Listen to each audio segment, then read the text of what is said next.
कभी कभी किसी चीज को सही करने के चक्कर में हम उसे और ज्यादा गलत कर देते हैं। एज अ रिजल्ट हमें झेलना पड़ता है ढेर सारे साइड इफेक्ट्स कई महीनों तक, जैसे आपके वेट लॉस जर्नी में आप करते हो। So let's come with me to know the most common 5 weight loss mistakes. जब भी हमें वेट लॉस का जुनून चढ़ता है तो सबसे पहले मील स्किप करना चालू कर देते हैं और हमें लगता है बहुत सारे कैलोरी बचा लिए।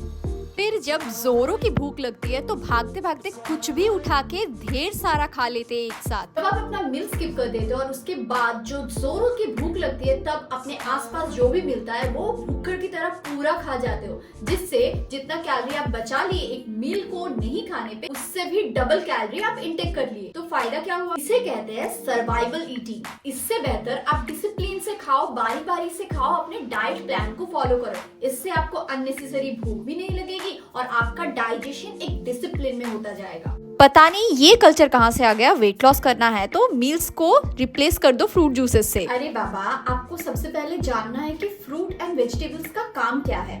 Fruit and vegetable contains vitamin, mineral, साथ साथ डाइटरी फाइबर, जो इनिशियली एंड टेक्निकली आपके डाइजेशन में सबसे ज्यादा मदद करता है।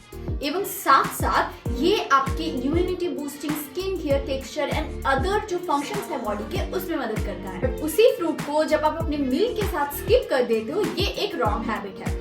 सबसे बेहतर टाइम है फ्रूट जूसेस या फिर वेजिटेबल जूसेस का between your lunch and breakfast, क्योंकि दो बड़े मेजर मील के अंदर अगर आप अपने एक फ्रूट या वेजिटेबल्स को रखते हो, वो आपके दोनों बड़े मील को डाइजेशन करने में मदद करता है। और एक बात, जब आप फ्रूट जूस पीते हो, सपोज आप 1 ग्लास संतरा पीते हो, 1 ग्लास संतरे को बनाने के लिए आपको 5 से 6 संतरा लगता है। वहीं पे अगर आप एक होल संतरे को खाते हो, उसमें आपको साथ साथ डाइटरी फाइबर्स भी मिलता है, क्योंकि जब आप फ्रूट जूसेस खाते हो तो आप उनके छिलके को फेंक देते हो, जिसमें एक्चुअल डाइटरी फाइबर्स रहते हैं, और साथ साथ आप ओवरईट भी कर लेते हो। सबसे बेहतर है एक होल फ्रूट का rather than the juices।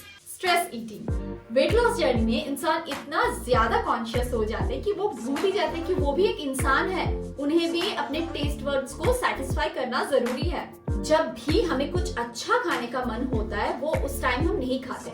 After that convince करने पे वो खा भी जब लेते हैं तो वो डबल ईटिंग हो जाता है। और खाने के बाद स्ट्रेस, वो अलग बात। अब इस स्ट्रेस को दूर करने के लिए आप सोचते हो जितना है वो तो खा लिया, next day green tea P के या फिर ट्रेडमिल पे थोड़ा सा ज्यादा भाग के मैं इसे बर्न कर लूंगी। लेकिन आप एक बात सोचिए, एक पिज्जा स्लाइस को बर्न करने में आपको 43 मिनट्स तक ट्रेडमिल पे चलना होगा। क्या आपको ये मंजूर है? स्ट्रेस ईटिंग करने के बाद अगर आप ये सोच रहे हो कि एप्पल सीडर विनेगर या फिर ग्रीन टी पीने से आपका वो बढ़ा हुआ कैलोरी कम हो जाएगा, तो आप गलत हो। इससे बेहतर 4 मिठाई की जगह पे आप 1 मिठाई खाओ।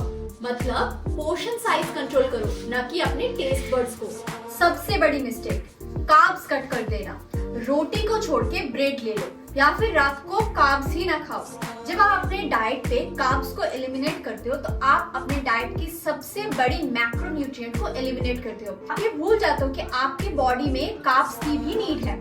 इंस्टेड ऑफ दैट, अगर आप सिंपल कार्बोहाइड्रेट को एक टाइम लो और कॉम्प्लेक्स कार्बोहाइड्रेट को ज्यादा लो अपने डाइट पे, तो कार्बोहाइड्रेट के साथ साथ आपको डाइटरी फाइबर भी मिलता है। सिंपल कार्बोहाइड्रेट यानी चावल, तो चावल और दाल का जो मिश्रण है हमारे इंडियन कल्चर में, इसीलिए बनाया गया है कि इसमें जो अमाइनो एसिड्स है वो बैलेंस हो जाता है। वहीं पे अगर आप एक टाइम पे चावल लेते हो यानी दोपहर के टाइम पे, तो आप दाल के साथ चावल लेने पे आपका अमाइनो एसिड बैलेंस हो जाता है। साथ साथ अगर अब अपनी डाइट पे कॉम्प्लेक्स कार्बोहाइड्रेट यानी रागी, जौ, ज्वार, बाजरा इसका इंक्लूड करते हो, तो आपके बॉडी में कॉम्प्लेक्स कार्बोहाइड्रेट जाता है, आपके बॉडी में डाइटरी फाइबर जाता है, जो वेट लॉस में भी मदद करता है, साथ साथ डायबिटीज, हाइपरटेंशन, ये सब बीमारी को भी रोकता है। नेक्स्ट मिस्टेक, इस वाले मिस्टेक को लगभग सभी हम लोगों ने किया है, मैंने भी।